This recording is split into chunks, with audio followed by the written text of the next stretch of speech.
Selamat pagi, nama saya Berat Hugo dengan NIM 2540-1244450 kelas LA05. Pada kesempatan ini saya akan menjelaskan jawaban saya untuk UAS Advanced Calculus 2. Untuk pertanyaan pertama, determine the trigonometric Fourier series coefficients AN and BN for the following signals and also determine the signals fundamental radian frequency omega 0. Lalu untuk bagian A yaitu XAT sama dengan cos 3πt. Yang pertama-tama, rumus trigonometric form of Fourier series-nya adalah sebagai berikut. Itu ada A0 plus AN cos N omega 0 T dari 1 sampai T hingga, lalu plus BN sin N omega 0 T dari 1 sampai T hingga. Dengan N-nya itu dari 1 sampai T hingga. Lalu untuk bagian yang A, bisa dilihat jika kita bandingkan dengan rumus trigonometric form of Fourier series-nya, bisa didapatkan AN itu sama dengan 1, BN itu sama dengan 0, dan omega 0 itu sama dengan 3pi. Lalu untuk bagian B, yaitu XBT sama dengan 2 plus 4 cos 3πt dikurang minus 2J sin 7πt. Bisa dilihat,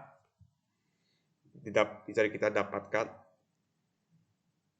didapatkan AN itu sama dengan 4, lalu BN itu sama dengan min 2J. Lalu berikutnya kita akan mencari omega 0. Yang didapatkan, bisa dilihat dari persamaan XBT-nya itu didapatkan omega 1-nya adalah 3pi, lalu omega 2-nya adalah 7pi. Lalu kita mencari T1 dan T2, lalu dapatkan T1 adalah 2/3 dan T2 adalah 2/7 dengan menggunakan rumus 2pi per omega. Lalu T1 dan T2-nya itu, lalu kita cari T1 per T2, lalu dapatkan adalah 7/3.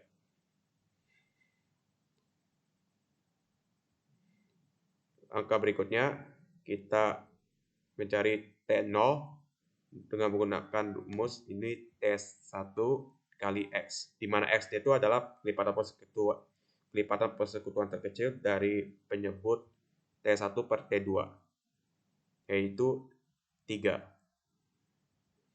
Lalu ini masukkan T1 dan X-nya, lalu dapatkan T0-nya adalah 2. Setelah T0 ditemukan, kita bisa mencari fundamental radian frekuensi omega 0. Yaitu didapatkan omega 0-nya adalah pi.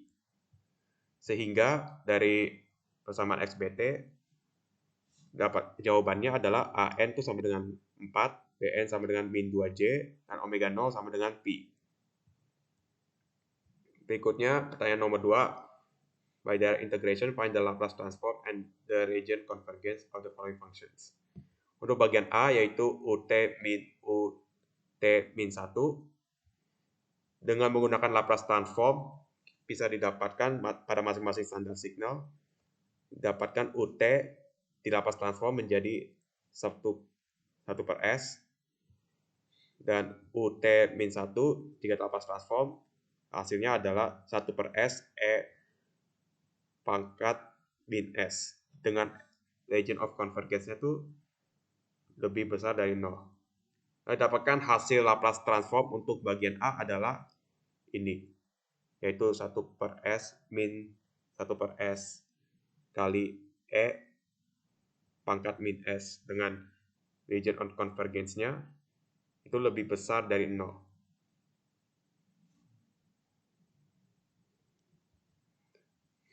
Berikutnya bagian B, itu T cos omega 0 T UT. Dengan menggunakan Laplace transform,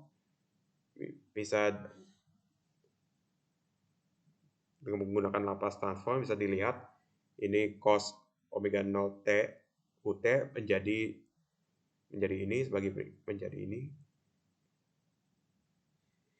Lalu setelah itu kita mencari T cos omega 0 T UT, lalu dapatkan itu menjadi jika di Laplace transform menjadi S kuadrat kurang omega 0 kuadrat per S kuadrat plus omega 0 kuadrat. Dengan ROC-nya lebih besar dari 0. Lalu dapatkan hasil Laplace transformnya untuk bagian B adalah sebagai berikut, yaitu S kuadrat min omega 0 kuadrat per S kuadrat plus omega 0 kuadrat dengan region on convergence-nya itu lebih besar dari 0. Itu. Berikutnya pertanyaan 3, find the inverse unilateral Z transform of each of the following. Yaitu pada bagian A yaitu Z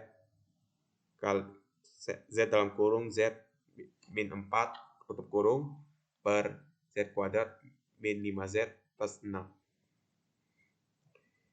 Yang pertama-tama ini Z pada Z minus 4, Z pada pembilangnya ini dipindahkan menjadi X Z per Z. Lalu Z kuadrat min 5Z plus 6 ini dipecah menjadi dua bagian, yaitu Z minus 2 dan Z minus 3. Berikutnya ini kita pecah lagi, lalu menjadi A per Z minus 2 plus B per Z minus 3. Lalu setelah itu ini penyebutnya saling dikalikan, lalu dapatkan, lalu menjadi seperti ini. Nah, selanjutnya ini Z-nya kita masukkan nilai Z-nya itu sama dengan 2 ke sini untuk mencari nilai A-nya. Lalu dapatkan nilai A adalah 2. Lalu untuk nilai Z sama dengan 3 kita masukkan untuk mencari nilai B. Lalu dapatkan nilai B adalah minus 1. Itu masukkan nilai A dan nilai B yang sudah didapatkan. Lalu Z-nya ini dikalikan, dipindah ruas, sehingga Z ini dikalikan dengan pembilangnya ini. Lalu setelah itu dengan menggunakan inverse, lalu kita lakukan inverse Z transform, yaitu pada 2Z per Z minus 2 menjadi ini sebagai berikut. Dengan ROC-nya itu lebih besar dari 2. Lalu Z per Z minus 3 inverse Z transform menjadi ini. Dengan ROC-nya itu Z lebih besar dari 3. Lalu dapatkan hasil inversi transformnya adalah sebagai berikut, yaitu 2 kali 2 pangkat N UN minus 3 pangkat N UN dengan region of convergence-nya itu lebih besar dari 3. Lalu berikutnya pada bagian B, yaitu Z minus 4 per Z kuadrat minus 5Z plus 6. Ini sama seperti bagian A, tapi tidak ada Z di Z minus 4-nya ini. Z minus 4 tidak dikali Z. Lalu ini kita pecah penyebutnya menjadi Z minus 3 dan Z minus 2. Lalu masukkan nilai A dan nilai B yang sudah kita dapat pada bagian A. Yang sudah kita dapat pada bagian A, itu nilai A dan B-nya itu kita masukkan lagi ke sini. Selanjutnya kita lakukan inverse transform. Lalu itu 2 per Z minus 2 di inverse transform menghasilkan ini. Lalu Z per Z minus 3 di inverse transform menghasilkan ini. Lalu dapatkan hasil inverse transform untuk bagian B adalah sebagai berikut, yaitu ini hasilnya, yaitu 2 kali 2 pangkat N-1 UN min 1 minus 3 pangkat N-1 UN min 1. dengan region on convergence-nya lebih besar dari 3. Berikutnya pertanyaan 4, yaitu use MATLAB to express the polynomial C20x in standard form. That is determine the coefficients AK of. Berikut adalah persamaan polinomial C20x-nya. Lalu untuk penyelesaiannya, untuk cara MATLAB-nya, kita membuat function untuk mengekspresikan polinomial C20x dalam bentuk standar. Lalu di sini kita buat function-nya. Lalu di mana x ini adalah inputnya, yaitu berupa derajat polinomialnya. Lalu di sini C-nya itu adalah vektor koefisiennya. Lalu C-nya ini akan menjadi outputnya.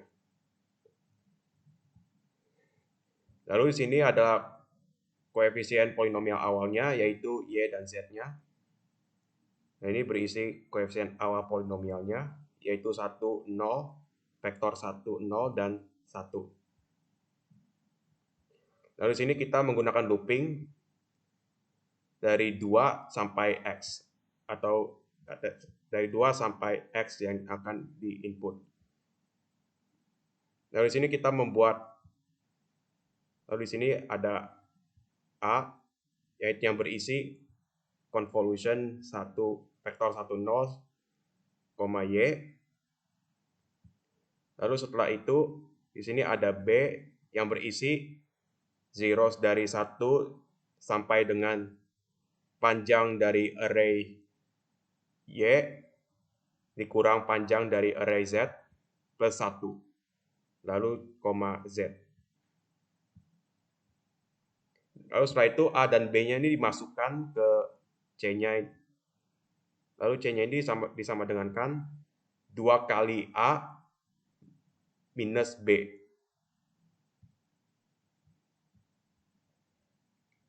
Lalu di sini kita swap Z itu sama dengan Y, lalu Y itu sama dengan C.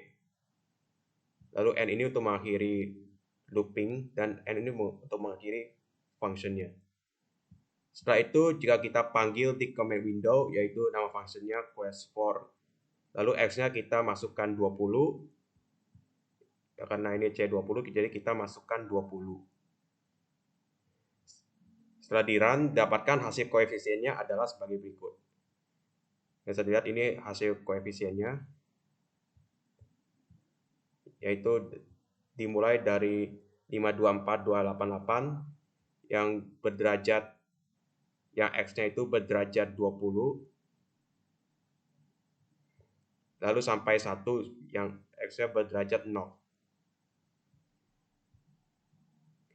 Nah, sehingga dari hasil koefisien di atas didapatkan bisa ditulis standar formnya itu sebagai berikut, yaitu C20X. Ya, bisa dilihat ini hasil standar formnya. Terakhir untuk question 5, yaitu use MATLAB to generate pole zero plots for the causal system with the following transfer functions. Untuk bagian A yaitu ada HAZ dengan pembilangnya Z pangkat 4 minus akar 2 Z kuadrat plus 1. Lalu pada penyebutnya per Z pangkat 4 plus 0,4096. Lalu untuk cara MATLAB-nya atau codingan MATLAB-nya, yang pertama kita panggil variabel X, lalu di mana X-nya itu kita masukkan koefisien pembilang pada persamaan HAZ, yaitu ada 1 pada derajat pada pangkat 4-nya, ada derajat 4, lalu ada minus akar 2 pada di Z derajat 2-nya, lalu 1, lalu ada 1. Lalu berikutnya panggil Y-nya, yaitu koefisien penyebut pada persamaan HAZ-nya, yaitu ada 1 dan 0,4096. Lalu untuk membuat pole zero plotnya, kita gunakan Z-plane. Panggil Z-plane X, Y, lalu ini title untuk judul plotnya. Lalu dapatkan hasil grafiknya adalah ini sebagai berikut. Mendapatkan hasil pole zero plotnya adalah ini. Bisa dilihat ini yang bulatnya itu adalah zero-nya, lalu X-nya itu adalah pole-nya. Lalu untuk pertanyaan in each case, determine whether the system is stable. Lalu pada bagian A ini bisa dilihat dari pole zero plot di atas, itu bisa dijelaskan bahwa poles itu berada di dalam unit lingkaran. Kita lihat ini X-nya itu ada di dalam unit lingkaran, polesnya itu berada dalam unit lingkaran, sehingga sistem itu dikatakan stabil. Jadi untuk bagian A, sistemnya itu stabil dengan pole zero plotnya sebagai berikut.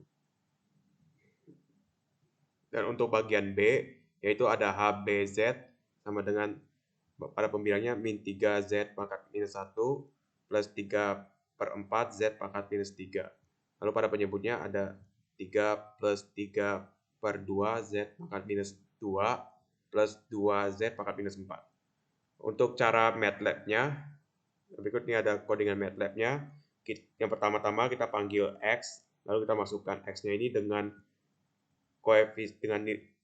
koefisien pembilang pada persamaan HBZ, yaitu ada minus 3 dan 3/4. Ini jika pada A itu kan ini bisa dilihat pangkatnya itu minus, jadi taruh kebalikannya. Jadi di sini karena Z pangkat minus 1, jadi min 3 taruh di sini. Lalu karena Z pangkat minus 3, lalu 3/4-nya taruh di sini.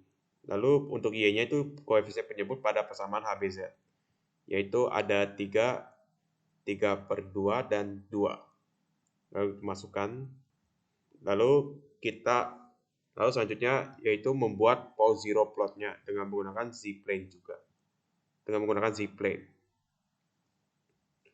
Itu masukkan X, Y, dan Y-nya, lalu ini title-nya untuk judul plotnya. Lalu dapatkan hasil pole zero plot dari persamaan HBZ adalah sebagai berikut. Dari transfer function HBZ adalah sebagai berikut. Yang bisa dilihat polesnya berada dalam unit lingkaran. Dan begitu juga ini zeros-nya juga ada dalam unit lingkaran. Nah, dari pole zero plot di atas bisa dijelaskan bahwa polesnya itu berada di dalam unit lingkaran. Yang bisa dilihat X-nya itu merupakan poles, itu berada dalam unit lingkaran. Sehingga sistemnya bisa dikatakan stabil. Nah, jadi HBZ itu transfer function HBZ bisa dikatakan itu stabil. Itu bisa dikatakan stabil.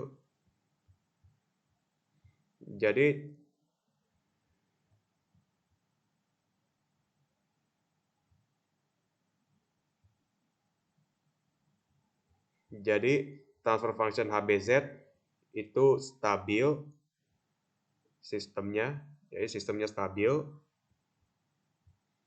dengan pole zero plotnya itu dengan hasil pole zero plotnya sebagai berikut. Sekian video penjelasan dari saya, terima kasih.